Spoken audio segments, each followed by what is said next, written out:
A Shoulder Bag Galene é uma bolsa compacta e prática.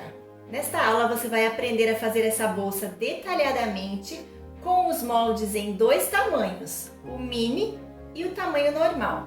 Você vai aprender a estruturar a bolsa utilizando o vivo. Na parte de trás nós vamos fazer este bolso com visor para poder usar o celular aqui dentro sem tirar da bolsa. A abertura aqui é com zíper e é claro que você pode usar este bolso para outras finalidades também.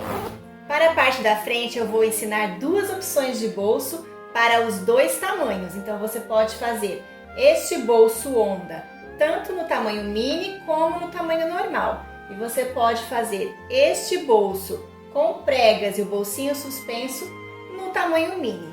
Este bolso em formato de onda esconde a abertura com o zíper. Então o bolsinho com o zíper fica aqui embutidinho. E aqui a gente pode colocar a chave do carro, um cartão, alguma coisa que a gente queira ter acesso rápido. Nesta versão de bolso frontal nós temos aqui este bolsinho suspenso, que tem um zíper. Nós podemos colocar também chave do carro, algumas miudezas para acessar facilmente. Você vai aprender a fazer este viés em sintético. Vamos utilizar este fecho de encaixe, mas eu dou outras opções para você na aula. E aqui nós temos esse bolso com pregas que permite uma profundidade. Na parte de dentro temos um bolso simples nos dois tamanhos e o acabamento interno é feito com viés.